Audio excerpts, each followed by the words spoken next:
What's good, Commanders fan? What's good, y'all? What's good, my fellow NFC Championship team fans? What's good, y'all? This feels good. It's been 33 years, man. It's been a long time coming, guys. We deserve this, man, and we're going to just relish and enjoy the moment. Of course, we're watching the Eagles and Rams game right now, seeing who our opponent is going to be and scouting that game. I would love to go up to Philly and take over their building, just like we did basically almost with Detroit last week. We definitely did it against Tampa. I would love to go to Philly and have an NFC East matchup in the NFC Championship. It doesn't matter, though. Anybody, anytime, anywhere can get this smoke for sure, like I said yesterday. Yesterday I said Quan Martin was the guy that got the pick six. I do want to give a shout out to John Bates for getting that first down catch. That was huge by John Bates. And, we talked about John Bates, how, he's not the best receiving tight end. And him and Jaden have not really been on the same page. But that was a big catch by him to get the first down. I wanted to acknowledge him. Zach Ertz on the 4th and 3, where he was taken out of the game for being evaluated for a concussion. That was huge. That was a huge first down conversion right there. A huge 4th down conversion. Mikey with the 2 picks, just a rookie. I mean, just so many things I can go. Dan Quinn with the 4th downs.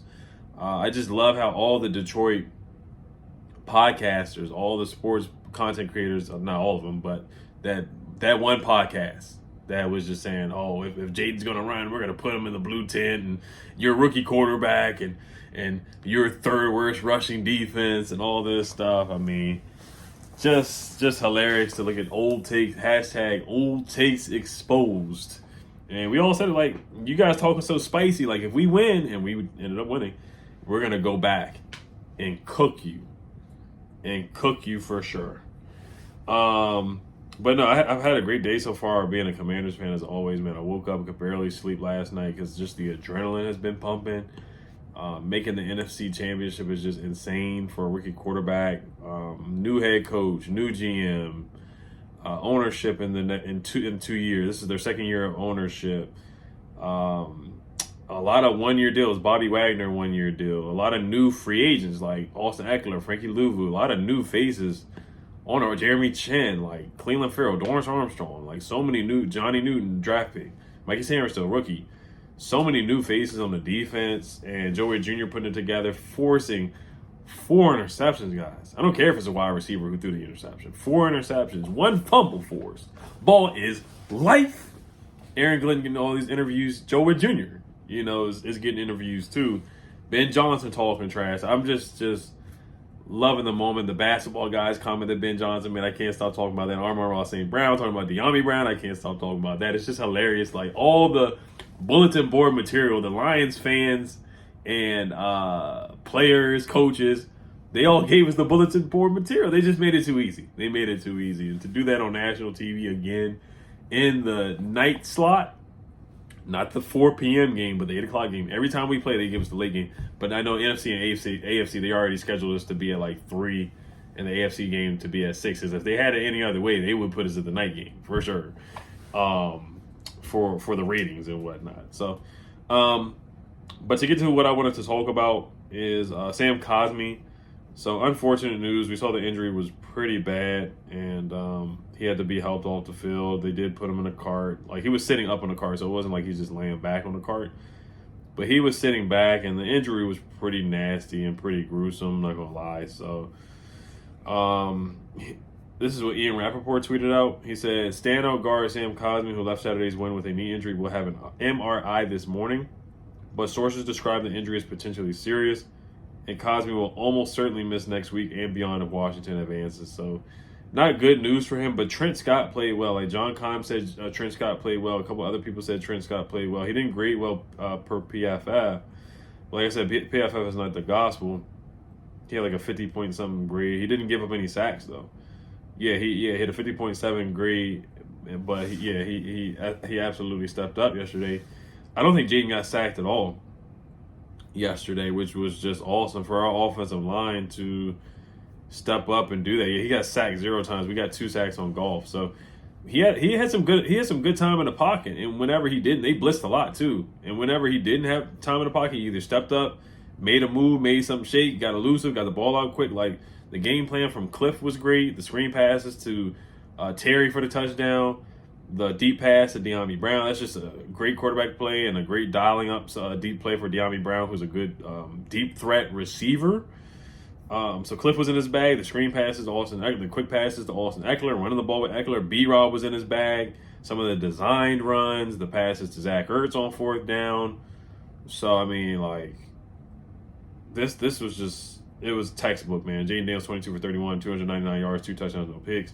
But Sam Cosmi, so guys who probably will have to play and step in. For Sam Cosmi, Michael Dieter can play center and guard, so he might have to step in. Chris Paul can play guard too, so he may have to step in. And Trent Scott, I guess, probably will start at right guard against whoever we play on Sunday at 3 o'clock. So he's out for this postseason with an ACL. Gosh darn, he might be out for a little while. Gosh darn it, man. I mean, not might, but goodness gracious, the season to start off. So we're gonna have to sign a guard. We're gonna have to sign a guard in the off season, man. Fudge. That's injuries. They're a part of the game. You know, it's unfortunate. Like, the Lions had a lot of injuries too, so I can't just be like, oh man, and whatnot. Of course, you know, empathy for Sam Cosmi, because he had a really good year, man, and he just got paid deservedly so. But he's gonna miss some time for next year too, man. Like, it was pretty nasty. Somebody just rolled up on him. Of course, it wasn't intentional or anything like that. But gosh darn, man, that's tough. Yeah, we're gonna have to sign a guard in the off season, or maybe draft a guard. Yeah, we're gonna have to get somebody else in here. And I hate to just like be like, oh my gosh, my mind is like, oh, next man up and stuff like that. But I'm just thinking from the team aspect. Of course, prayers up for Sam Cosmi. Hopefully, he can return as quick as possible and return to the form that he was. But most pass blocking snaps with 0 pressures allowed in Week 17. There was Sam Cosmi with 49. I think that was against the Eagles or Cowboys. No, the Falcons. I think that was against the Falcons. So he had a good game that game.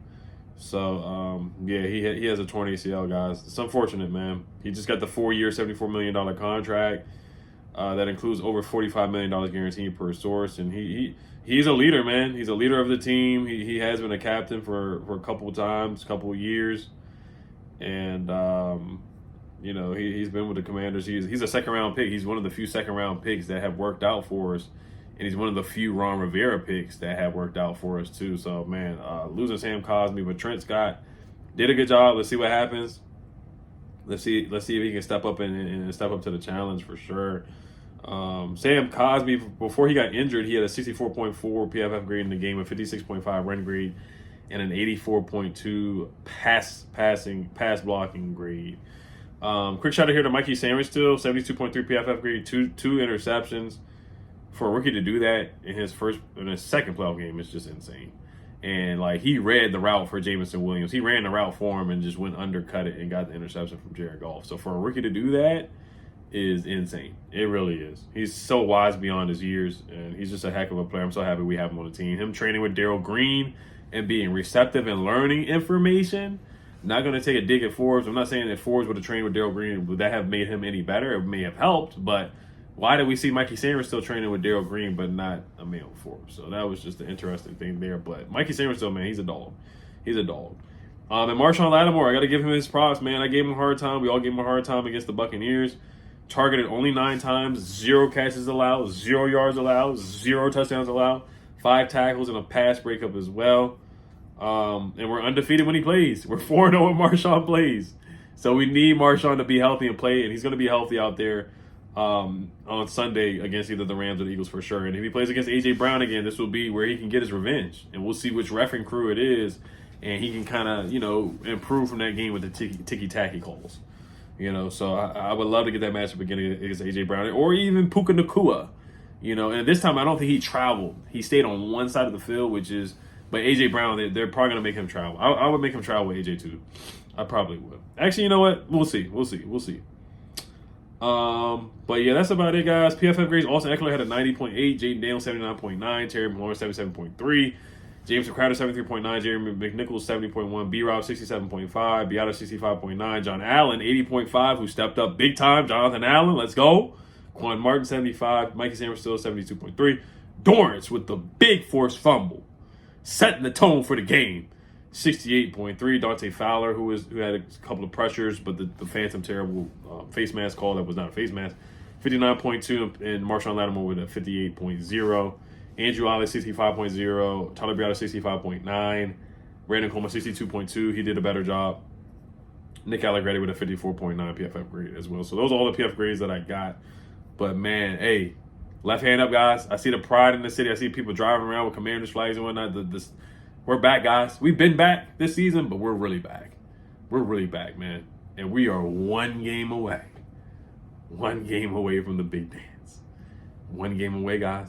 One game away. I can't wait, man. I can't wait. Unfortunate news about Sam Cosmi again, guys. I hate that. Hate that with a passion, guys. Oh, it's a gut punch.